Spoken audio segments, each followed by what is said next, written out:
Hi, all right. So here we are for, let me make sure I'm recording here. Yes, okay. So here we are for lecture 4. Dagnabbit, I swear.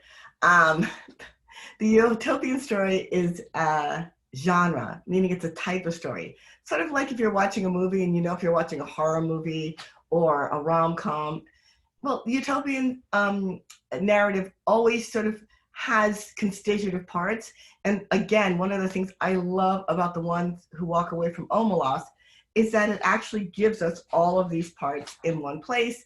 So we can sort of see the design of most utopian narratives. Certainly, almost all of the stories we're following in this course, either they follow these guidelines or they depart from them in really obvious and explicit ways. So let's go through how do we know if we're looking at a utopian story within the Western tradition, right? And by the Western tradition, I mean the American European tradition. Okay, so there's going to be a place. Utopia literally means no place when it's spelled with a U. If it's spelled with an EU, it means the good place. Um,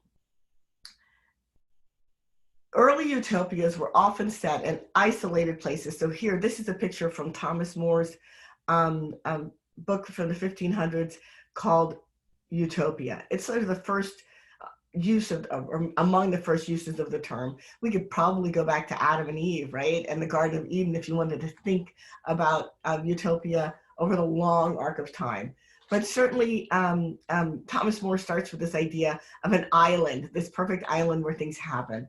And right up until the 19th century, late in the 19th century,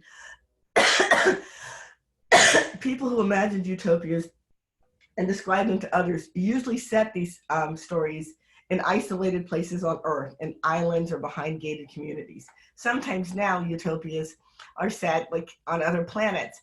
But starting in the late 1900s, there was this idea that utopia could be a different time, right?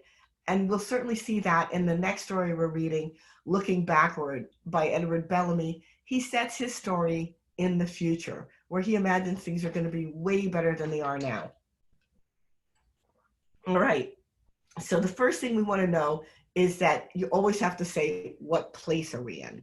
The second thing is there's got to be a society. Now, when I gave the Adam and Eve example, that was a pretty crap example because there wasn't really a society with two people in it. They don't have a lot.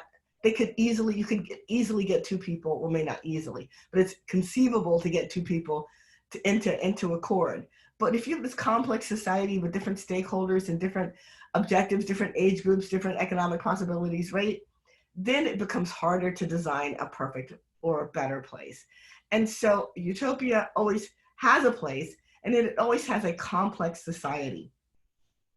High functioning society that isn't perfect but seeks perfection, at least in some ways that are better than the society of the reader and the writer. And then the third thing we're going to look for is a guide, right? And so this is from the movie version of H.G. Wells' famous book. It was a Uchronia, right? Time, the Time Machine. And in that story, we have somebody from the past traveling into the future where they meet a sophisticated society, right? So we have all of the different things we have. We have place or time, we have a society, and we have a guide. And you're going to see this as a through line for all four of the major narratives that we're looking at for the American utopian experience. There's one more thing I want to point out to you, and that comes from a guy, his name is James Phelan. And he was, oh, let me back up. I'm sorry, I skipped a place in my notes. The Ones Who Walk Away from Omelas fits the genre requirements for utopia, right? Oh, dude, forget that. I left out something. So let me just go back. Dude, give me a chance. Okay, we got place. This will take 2 seconds. We got society, and we've got a guide. And finally, a work of utopia must be aware of its own contradictions.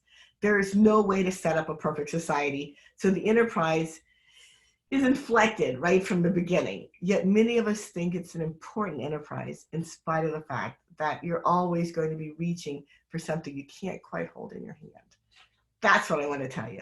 Okay, so The ones who walk away from Omelas fits the genre requirements. It's a totally separate society. It's located in a specific place. It's kind of an imaginary space, right? But we know there's this, shining city on a hill. The visitor narrator tells us the society is high functioning. It says right there, sophisticated people. The story is told in second person, which makes the reader also a visitor, right? We're also showing up there, and we're invited to imagine what's going on. And the story is aware of its own paradoxes. It knows that having a kid tortured in a closet isn't paradise. But could you make the argument that one kid getting tortured is kind of better than a bunch of kids getting tortured? That a bunch of people benefiting is better than maybe just the top teeny cream of society benefiting while everybody else suffers? I don't know. It's a really complicated moral question. Believe me, I would love to hear what you think. I've read it 100 times, and my feelings about it change. My intellectual approach to the story changes about as many times as I've read it. So, rhetoric isn't just the rhetoric that we mentioned in the utopian gesture isn't just hope and fear, but it's also the rhetoric of any storytelling gesture, which is that you have a particular person telling a particular story to a particular imagined reader or audience in a particular situation, what's going on in the world, presumably for a particular reason. Maybe it's an allegory, maybe it's a cautionary tale, maybe it's a blueprint. Particular person telling a particular story to a particular audience in a particular situation for presumably a particular purpose. We're going to do some of that work as we go further into the semester. But every time we see somebody doing it, we're going to point it out and label it. This is the rhetorical gesture that's happening, right? Ursula Le Guin is writing her story in the 70s. And I want you to just do like 10-second, or maybe a little longer than 10 seconds, but look at who Ursula Le Guin really is.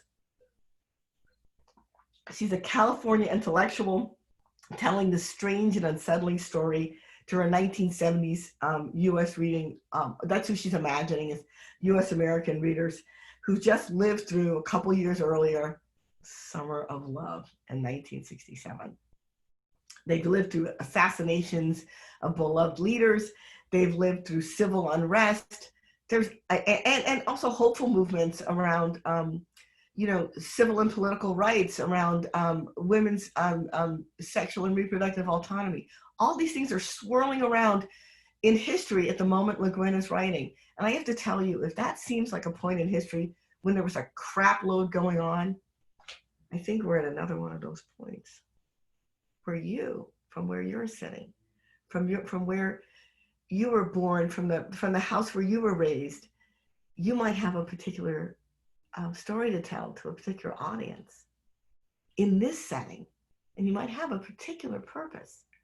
So that's it for week 1 lectures. There's some links at the bottom, some comments, and I'm just really excited to get this party started. Thanks for listening.